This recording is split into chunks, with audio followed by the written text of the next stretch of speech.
Assalamualaikum warahmatullahi wabarakatuh. Ketemu sama saya kata Pak Ahmad. Kali ini kita bahas nyamuk yang agak beda. Kalau kemarin kita bahas nyamuk Wolbachia, nyamuk bionik untuk menghentikan demam berdarah atau dengue fever.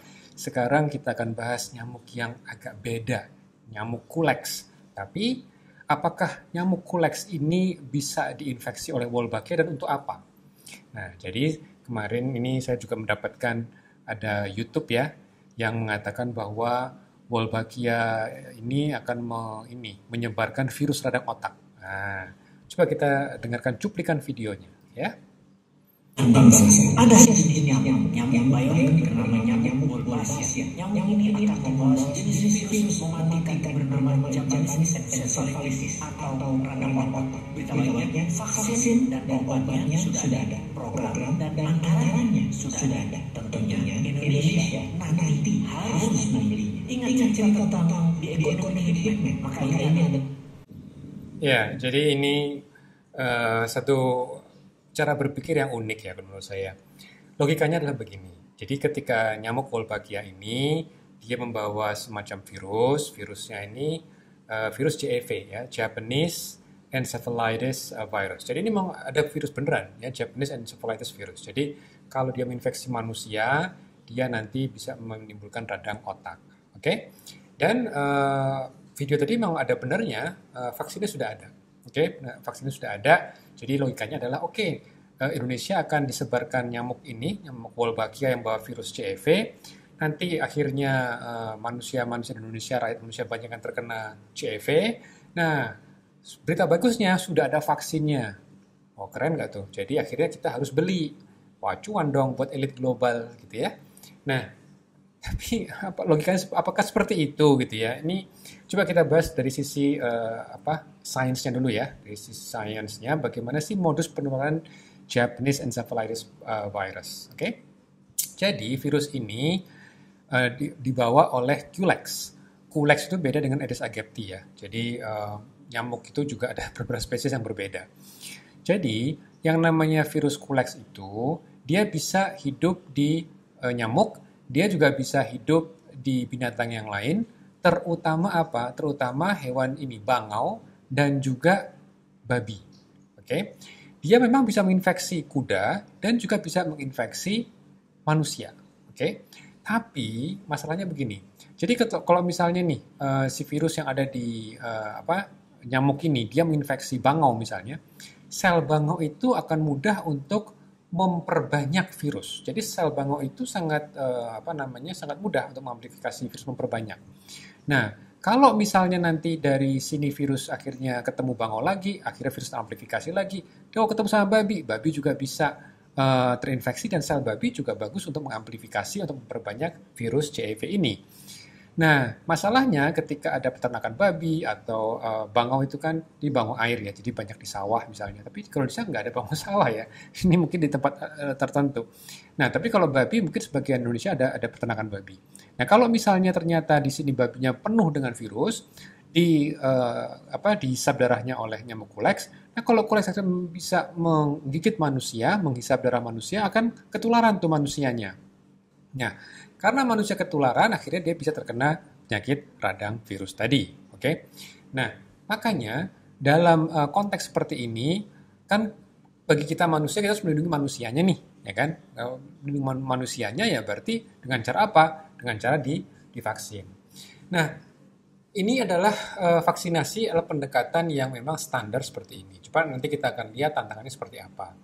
Nah, kalau kita bisa mereview kembali apa yang kita pelajari kemarin, seperti di Singapura misalnya kita sudah bahas mengenai Indonesia, kita sudah bahas mengenai Australia, kita sudah bahas mengenai Kolombia. Nyamuk Wolbachia, jadi nyamuk yang diinfeksi oleh Wolbachia bisa menurunkan demam berdarah cukup persen dengan cukup tinggi ya.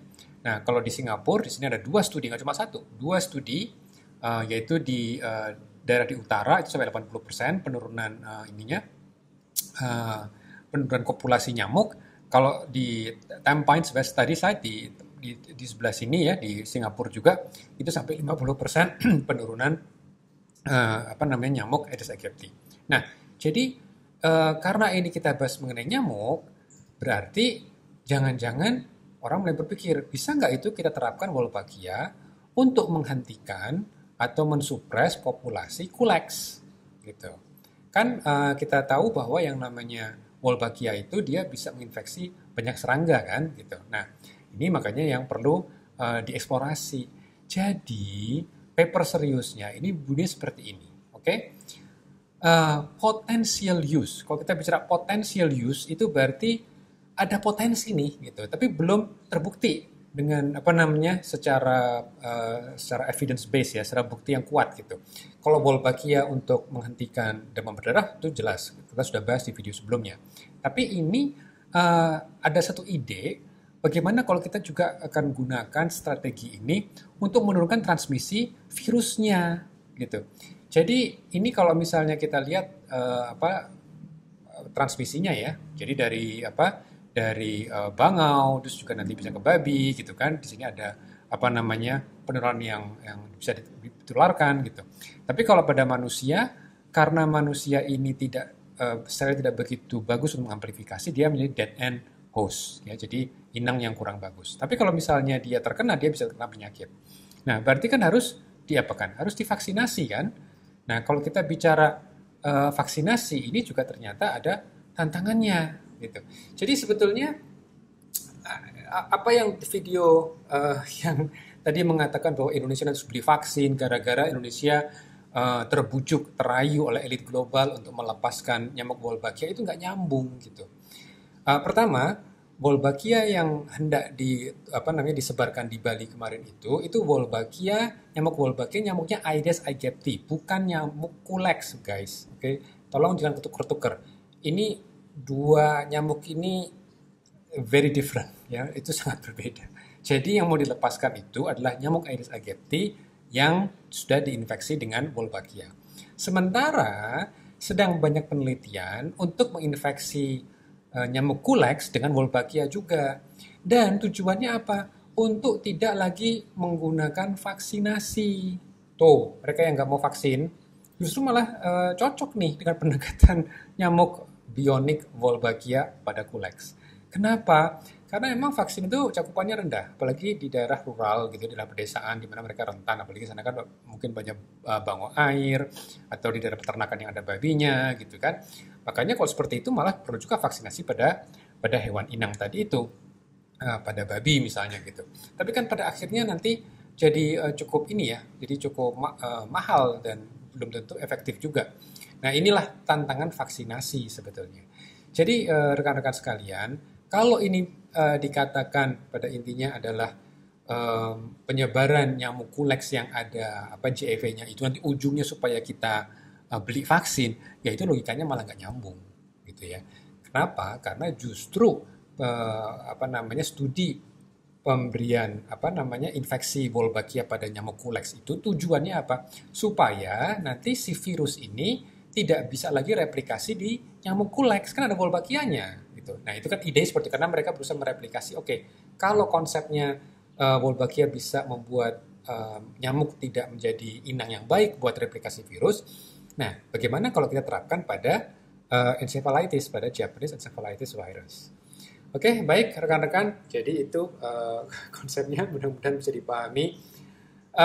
Berita bagusnya, saya penganut hikmahisme. Artinya apa? Artinya dengan video-video seperti ini kita terpacu untuk belajar ya. Bagaimana kita baca paper, bagaimana kita menganalisa data. Mudah-mudahan bermanfaat. Assalamualaikum warahmatullahi wabarakatuh.